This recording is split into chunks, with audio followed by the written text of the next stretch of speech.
జ్ఞానయోగం వ్యాసపీఠం బహువేదశాస్త్రం బోధామృతహిత శ్రీమన్నారాయణం శివగౌరీ సంభాషిత సకల పురాణం అష్టాక్షరి పంచాక్షరి మంత్రావరణం అఖిల దేవతా సంస్తుతి పారాయణం జయమంగళకరమీ ప్రవచన శ్రవణం అనుదినము శుభము సుఖము జీవన గమనం దేవరాగం జ్ఞానయోగం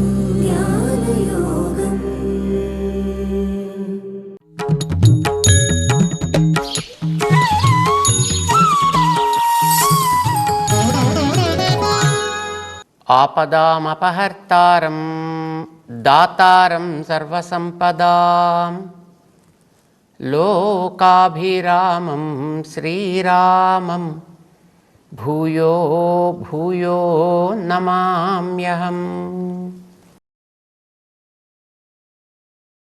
జై శ్రీమన్నారాయణ. ప్రియ భగవద్బంధులారా, భగవంతుడి సంపద విభూతి అంటారు దానిని గురించి ఎంత బాగా తెలిస్తే ఆ భగవంతుని విషయంలో మన శ్రద్ధ అంత పెరుగుతుంది. ఎందుకంటే మనలో ఉండేటటువంటి దోషాలు పోవాలి. ఎన్నెన్నో దోషాలు మనలో ఉంటాయి. దోషాలు పోవాలి అనంటే మనలో భగవంతుడి మీద ప్రేమ కలగాలి. అది భగవంతుడి యొక్క అనుగ్రహం వల్ల పోవాలి.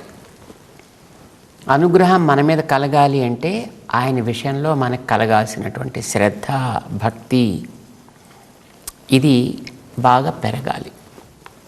పెరగాలి అనంటే దానికి ఆయన విషయంలో ఉండేటటువంటి గుణములు, వాటికి సంబంధించినటువంటి వివరములు మనకి బాగా తెలియాలి.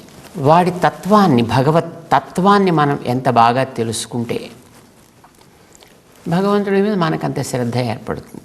శ్రద్ధ ఎంత ఏర్పడితే భక్తి కలగడానికి అవరోధాలుగా ఉండేటటువంటి దోషాలు మనలో క్రమంగా క్రమంగా తొలగిపోతాయి. అందుకోసం భగవంతుడి యొక్క తత్వాన్ని చెప్పడానికి ఆయనకుండే సంపద ఎంత గొప్పది, ఎంత విలక్షణమైనది, ఎంత విస్తరించి ఉండేది అనే విషయాన్ని గురించి భగవద్గీతలో 10వ అధ్యాయం మనకి తెలియజేస్తుంది. విభూతి విస్తర యోగము అనేటటువంటి పేరుతోటి ఈ 10వ అధ్యాయం. ఈ 10వ అధ్యాయంలో మనం ప్రయాణం చేస్తున్నాం. ఇప్పుడు 2వ శ్లోకంలో భగవంతుడు తెలియచేస్తూ దాంట్లో నా గొప్పతనం తెలుసుకోవడం ఎవ్వరికీ సాధ్యం కాదయా అని చెప్పాడు ఆయన. నమే విదుః సురగణాః న మహర్షయః. నా గొప్పతనాన్ని తెలుసుకోవడం పూర్తిగా అనేటటువంటిది దేవతలకు కానీ, మహానుభావులు తపస్సులు చేస్తూ ఎంతో క్లేశం పడి జ్ఞానాన్ని ఆర్జించేటటువంటి మహర్షులకి కానీ తెలుసుకోవడం సాధ్యం కాదు సుమా అని చెప్పాడు. మరి ఎవరికి సాధ్యం కానప్పుడు మరి నేనెందుకయ్యా ప్రయత్నం చేయడం? ఎవరికి తెలుసుకోవడం సాధ్యం కాదు కదా. మరి కానప్పుడు దానికోసం నేను ఎందుకు ప్రయత్నం చేయాలి? ఎందుకు ప్రయత్నం చేయాలి అంటే పాపాలు తొలగాలంటే అది తెలుసుకోవడం తప్పదు. మరి ఎవరికి తెలియదని చెప్పావు కదా నువ్వు. ఎవరికి తెలియదు అని అంటే సమగ్రంగా ఇహ తెలుసుకోవాల్సింది పూర్తిగా అయిపోయింది అనే స్థితి భగవంతుడి విషయంలో ఉండదు. ఎంత తెలిసినా తెలిసినంత వరకు తెలియడమే. కానీ అది దానికి అంతము కాదు. ఉపనిషత్ చెప్తుంది దాని గురించి, తత్వాన్ని గురించి.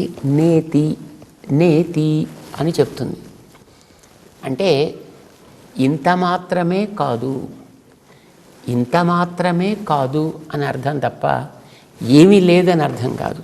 కానీ ఒక హెలికాప్టర్ వేసుకుని ఇంకా పైకి ఎక్కుతాం, ఇంకా ఉంటుంది.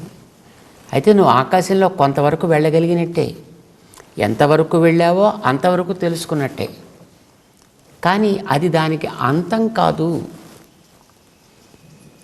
హెలికాప్టర్ దాటిన తర్వాత విమానం వేసుకుని పైకి ఎక్కుతాం, ఇంకొంచెం పైకి 40,000 అడుగులు 45,000 అడుగులు పైకి వెళ్ళిపోతాం. అయిపోయింది అక్కడికి సమాప్తి. ఆకాశానికి లేదు, ఇంకా పైన ఉంటుంది. లేదండి మేము రాకెట్ వేసుకొని ఇంకా పైకి వెళ్ళిపోతామండి, 1,00,000 మైళ్ళ దూరం వెళ్ళిపోతాం. వెళ్ళినా నేతి, ఇంత మాత్రమే కాదు. అది కూడా ఆకాశమే, అది కూడా ఆకాశంలో ఒక భాగమే. అయినా అంత మాత్రమే కాదు, ఇంకా పైకి ఉంటుంది. ఇంకా ఎంత దూరం వెళ్ళచ్చు, ఇంకా కొన్ని లక్షల కోట్ల మైళ్ళ దూరం నువ్వు ప్రయాణం చేసిన నేతి, అది కూడా ఆకాశమే. ఆకాశంలో నువ్వు కొంత అనుభవించినట్లే, అందులో కొంత నువ్వు చూసినట్టే, నీకు దాని గురించి కొంత తెలిసినట్టే. కానీ అంత మాత్రమే కాదు, ఇంకా ఇంకా ఇంకా ఇంకా ఎంత ఉంటుందో ఎవరికి ఇంతవరకు ఇంత అనేది తెలియనే తెలియదు. మైళ్ళు కాదు, కాంతి సంవత్సరాలతో లెక్క పెడతారు ఆకాశంలో ఉండేటటువంటి దూరాలని. కాంతి సంవత్సరాలు అంటే ఒక సెకండ్లో కాంతి ఎంత దూరం పెడుతుందో, ఎన్ని వేల మైళ్ళ దూరం పెడుతుందో, అలాగా ఒక నిమిషంలో ఎంత, ఒక గంటలో ఎంత, ఒక రోజులో ఎంత, ఒక నెలలో ఎంత, ఒక సంవత్సరంలో ఎంత దూరమో అంత దూరం ఒక కాంతి సంవత్సరం అని లెక్క పెడతారు. కొన్ని కోట్ల కాంతి సంవత్సరాల దూరం పైకి మనం అలా ప్రయాణం చేస్తూ చేస్తూ చేస్తూ వెళ్ళినా ఆకాశానికి అంతము అనేది ఎలాగైతే ఉండదో, అలాంటి ఆకాశాన్ని కూడా తన దేహంలో ఒక రోమరంధ్రంగా కలిగి ఉండేటటువంటి భగవత్ తత్వాన్ని తెలుసుకోవడం అనేది ఎవ్వడికి సాధ్యం కానే కాదు. అంచేత ఆయన గురించి ఎంత తెలిసిందన్నా ఇంకా నేతి నేతి అనే చెప్పాల్సి ఉంటుంది, ఇంత మాత్రమే కాదు. యతో వాచో నివర్తంతే అప్రాప్య మనసా సహా. వాచో నివర్తంతే, మాటలు వెనక్కి తిరిగిపోతాయి, వెళ్ళలేవు. మనస్సు ఆలోచన చేయగలదు, మాటలు తిరిగిపోవచ్చు, మాటలకి అందకపోవచ్చు, కానీ మనస్సుకి చాలా అందుతాయి కదా. ఇక్కడి నుంచి మనం కూర్చుని సూర్యుడి దగ్గరికి వెళ్ళిపోవచ్చు, సూర్యుడి దగ్గర నుంచి ధ్రువ నక్షత్రానికి వెళ్ళిపోవచ్చు, ధ్రువ నక్షత్రం నుంచి ఇంకా దానికి మూల కారణం ఏదో అక్కడికి వెళ్ళిపోవచ్చు మనస్సుతో క్షణాల్లో. కానీ అలాంటి మనస్సుకి కూడా అప్రాప్య మనసా సహా నివర్తంతే వాచ. ఆ మనస్సు కూడా ఆలోచించడానికి అవకాశం లేని అంత విభూతి సంపద, భౌతికమైనటువంటి వస్తు సంపద, ఉత్తమమైనటువంటి కళ్యాణ గుణముల సంపద, ఇవి రెండూ కలిగిన వాడు భగవంతుడు. అందుకోసమనే అంత తెలుసుకోవడం ఎవరికీ సాధ్యం కాదు కనుకనే ఆయన నమే విదుహు సురగణా నా మహర్షయ, ఎవరికి తెలియదా నా గురించి సమగ్రంగా పూర్తిగా తెలుసుకోవడం అని చెప్పానే తప్ప అసలు తెలుసుకోవడం మానేమని కాదు. నదిలోకి వెళ్ళినప్పుడు నీళ్లు చాలా ఉంటాయి దాహం వేసిన వాడికి తాగడానికి. ఆ నదిని అంతటిని చూసి ఒకసారి అమ్మో ఇంత నేను తాగలేను అని కూర్చుంటే వాడికి దాహం తీరడం అనేది ఉండదు, ప్రాణం కాస్త పోతుంది. ఎంత వాడికి చేతనైతే అవసరమైతే అంతవరకు తీసుకుంటాడు. వాడికి తృప్తి, నదికి స్థితికి లోపము లేదు. యావానర్ధ ఉదపానే సంప్రద సర్వతః సంప్లుతోదకే తావాన్ అంటాడు 2వ అధ్యాయంలో శ్రీకృష్ణుడు ఈ భగవద్గీతలోనే.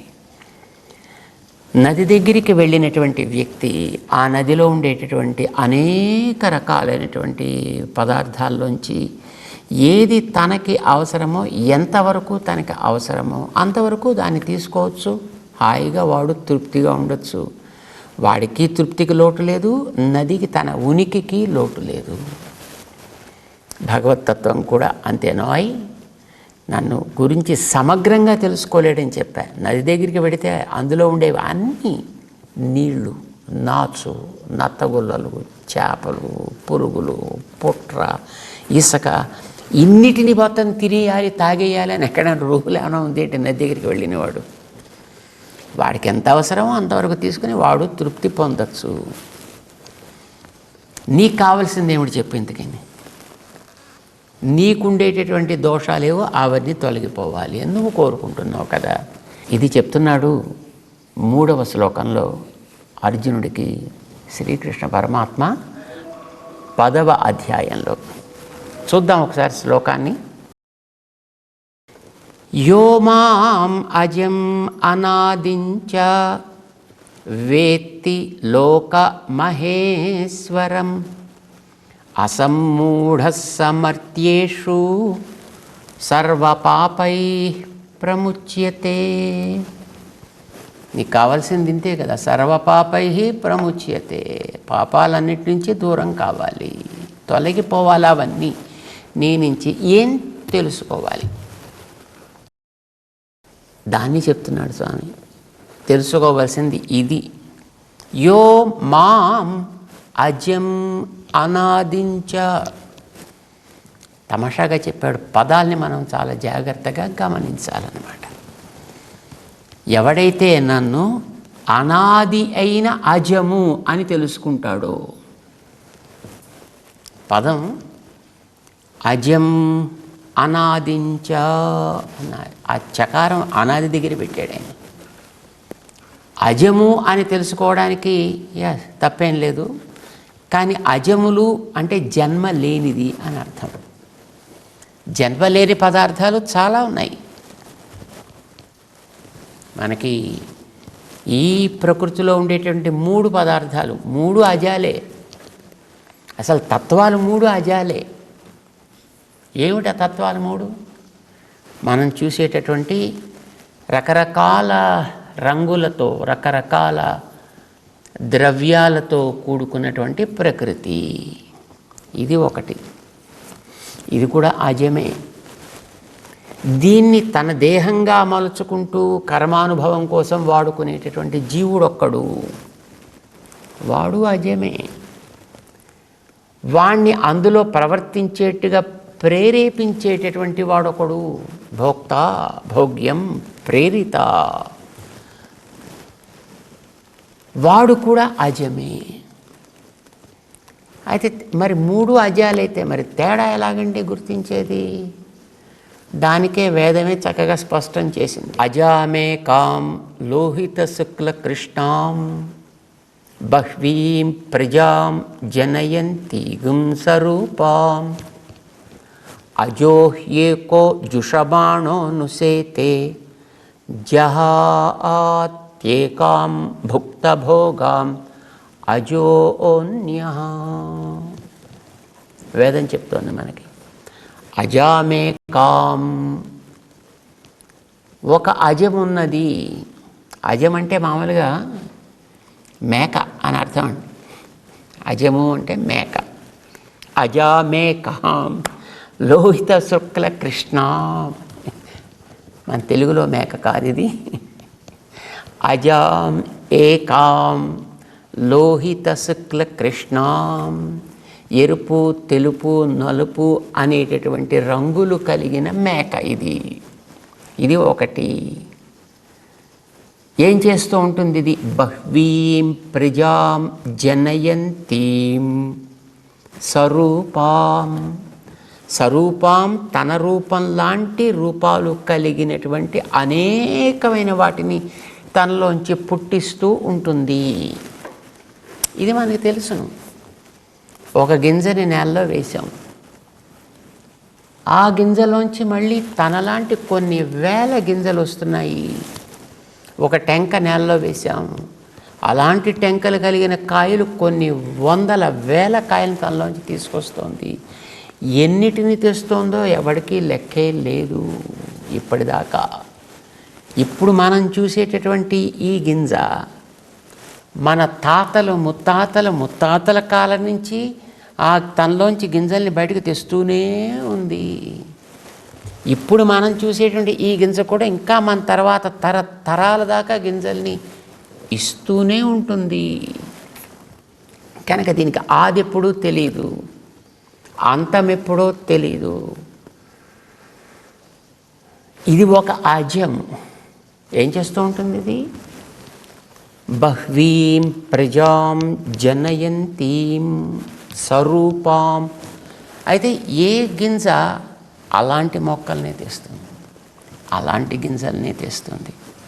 అది చిక్కుడో, పెసలో, మినుమో, కందులో, మరొకటో, కాయలో, ఏదైతే దానికి తగిన స్వరూపాం జనయంతి, తన వంటి రూపాలనే తనలోంచి బయటికి తీస్తూ ఉంటుంది. అలాంటివి ఎన్నున్నాయో తెలియదు. కొన్ని వేల, బహుశా కొన్ని లక్షల జీవరాశులు ఉన్నాయి. అవి స్థావరాల్లో కావచ్చు, జంగమాల్లో కావచ్చు. స్థావరాల్లో అంటే మొక్కల్లో. ఆ మొక్కల్లోంచి ఒక మొక్క తన మొక్క లాంటి మొక్కనే తనలోంచి, తన బీజంలోంచి బయటికి తెస్తుంది. నువ్వు చిక్కుడు గింజ వేస్తే అందులోంచి గేదెలు రావు. నువ్వు మామిడి గింజ వేస్తే అందులోంచి పందులు రావు. ఎందులోంచి అవే వస్తాయి. స్వరూపాం జనయంతి బహ్వీం ప్రజాం. అది ఎంత సంతానాన్ని కంటుందో ఎవ్వడికి తెలీదు. మనుషుల్లోంచి మనుషుల్లాంటి వాళ్ళు వస్తున్నారు దాంట్లో. ఎందుకంటే మనుషుల్లోంచి వచ్చేవాళ్ళంతా మనుషులేనా అంటే మళ్ళీ అదొక పెద్ద ప్రశ్నార్థకమైనటువంటిది. అంచేత మనుషుల్లోంచి మనుషుల్లాంటి వాళ్ళు వస్తారు, మిగతా జీవుల్లోంచి ఆ జీవుల్లాంటి వాళ్ళు వస్తారు. ఇలా తెచ్చేటటువంటి అజాం ఏకాం, ఇది ఒక ప్రకృతి, ఇది ఒక అజము. ప్రకృతికి అజము అని పేరు పెట్టింది వేదం. ఏం చేస్తూ ఉంటుంది ఇది? ఈ వచ్చిన వాటిలన్నిటినీ, వీటన్నిటికీ లోపల ఆయా రూపాలు ధరించేట్టుగా చేసేటటువంటి వాడు ఒకడు ఉంటాడు. అప్పుడు ఇవన్నీ కూడా తమ స్వరూపములని బయటికి తేగలుగుతూ ఉంటాయి. అజో ఏకః జుషమాణః అనుసేతే. జుషమాణః, వాడికి ఎప్పుడు కూడా వీటికి ఉండే దోషములు అంటవు. ఎందులో ఉన్నప్పటికీ దాని దోషాలని అంటించుకోకుండా తనకి సహజంగా ఉండేటటువంటి ఆనందం అనే ఒక స్వరూపంతో ఆయన ఎప్పుడూ దీంట్లో మరొక దానితో కలిసి అనుప్రవేశము చేస్తూ ఉంటాడు. తమాషాగా ఆ వేదం ఆ పదం చెప్పేటప్పుడు అనుసేతే అని చెప్పిందండి. అక్కడ మనం గతంలో అనుకున్నాం ఈ అను శబ్దానికి చాలా అద్భుతమైనటువంటి ప్రభావం ఉందని. అనుసేతే, అందులో మొట్టమొదటి ఒకడెవడో ఉంటాడు, వాడి వెంట వీడుంటాడు. ఆ ఉండేవాడెవడు? ఆయా ప్రకృతి ద్రవ్యాన్ని తనది అని భావించి దాని యొక్క గుణములని తనవిగా అనుకుంటూ వాటిని అనుభవిస్తూ కర్మ అనుభవం కోసం ఉండేవాడు ఒకడు. వాడిని ముందు పెట్టుకుని వాడికి ఆ స్థితి అక్కడ కలిగేటట్టుగా చేసేటటువంటి వాడు వెనకాతలో ఉంటాడు. వాడికే మనం పరమాత్మ అని అనుకున్నాం, భగవంతుడు అని అంటున్నాం, దేవుడు అని పేరు పెడుతున్నాం. ఏం చేస్తుంటాడు ఈయన? అజో ఏకః, వీడు ఒకడే, అన్నిటిలోనూ ఉండేటువంటి వాడు ఒక్కడు. ఇతను ఏం చేస్తుంటాడు? జుషమాణో అనుసేతే, ఆనందంతో లోపల అనుసరించి ఉంటాడు. ఎవడిని? జుషమాణో నుసేతే జహాత్యేనాం భుక్త భోగాం అజోన్యః. ఇందులో ఆ మొదట ఎవడిని అనుసరించి ఉంటాడు అని అనుకుంటున్నామో ఆ వ్యక్తి అంటే ఆ జీవుడు ఏం చేస్తుంటాడు? జహాతి ఏనాం, ఇందులో కొంతకాలం ఉంటాడు. దీనిని వాడు అనుభవిస్తూ ఉంటాడు తన కర్మకి తగ్గట్టుగా. అనుభవించి భుక్త భోగాం, వీడి కర్మ అనుభవానికి తగ్గంత కాలం అందులో ఉండి అనుభవించడం పూర్తయిన తరువాత జహాతి ఏనాం, దీన్ని వదిలిపెట్టి బయటికి పోవును. అప్పుడు ఇది తన దేహం కింద ఉండదన్నమాట. ఇంకా ఇప్పుడు ఇది ఇంకా శవం అయిపోతుంది, మళ్ళీ తన ప్రకృతి ద్రవ్యాల్లోకి చేరిపోతుంది.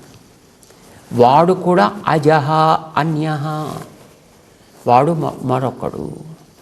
అలాంటి వాళ్ళు ఎందరో ఉంటారు.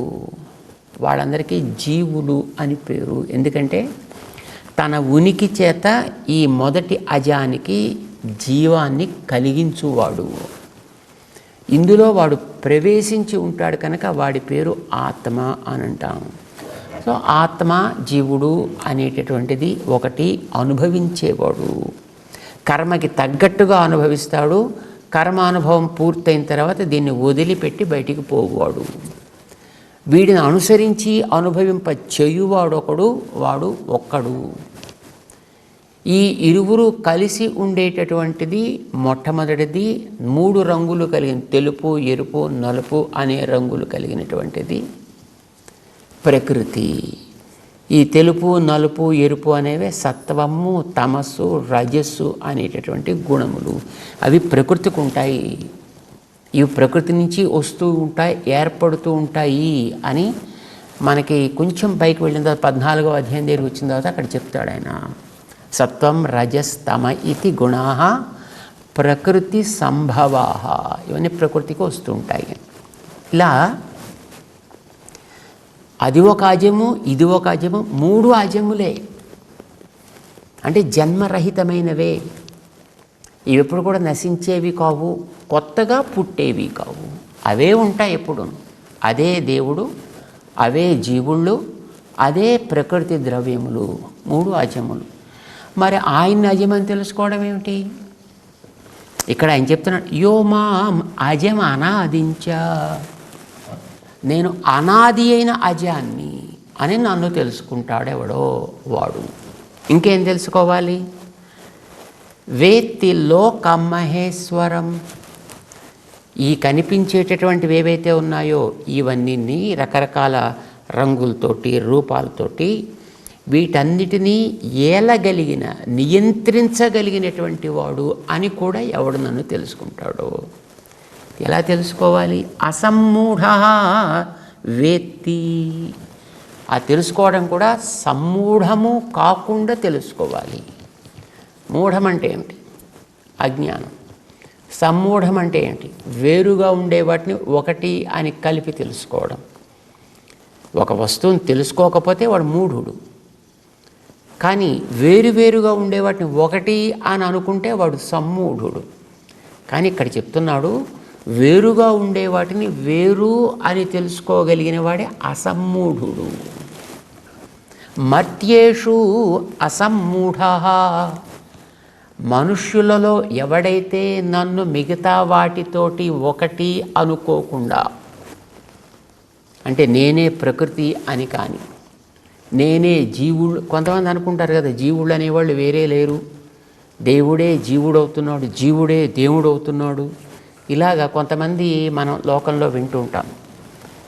ఇలాగా జీవుడే దేవుడా, దేవుడే జీవుడా, లేకపోతే దేవుడే ఈ ప్రకృతి క్రింద మొత్తం ఇదంతా భాషిస్తున్నాడా? కాదయా, అసమ్మూఢ వేత్తి, వీటికంటే ఆ అజుడనేటటువంటి అనాది అయినటువంటి అజుణ్ణి ఎవడైతే వేరుగా తెలుసుకుంటాడో, తత్వాలు ఏవేవైతే ఎలా ఉంటాయో వాటిని అట్లా తెలుసుకోగలిగితే అది ఎవరికి అర్హత ఉంది? మర్త్యేషు, మనుష్యుల్లో ఆ రకమైనటువంటి యోగ్యత ఉంది అని అంటే వీళ్ళకు కూడా ఆ యోగ్యతని ఇచ్చినవాడు ఒకడు ఉంటాడు అనే విషయం మనం జ్ఞాపకం పెట్టుకోవాలి అని అర్థం. అలా ఎవడైతే తెలుసుకుంటాడో సర్వపాపై ప్రముచ్యతే, వాడు మాత్రమే అన్ని రకాల దోషాల నుంచి కూడా విముక్తుడు కాగలుగుతాడు. ఇక్కడ మనకు కొన్ని ప్రశ్నలు వస్తాయి. ఏమండి వీటిని ప్రకృతిని అజం అంటున్నారు, జీవుణ్ణి అజం అంటున్నారు, దేవుణ్ణి అజం అంటున్నారు. అవును, ఇవి ఆది కలిగిన అజములు. ఆది లేని అజము భగవంతుడు.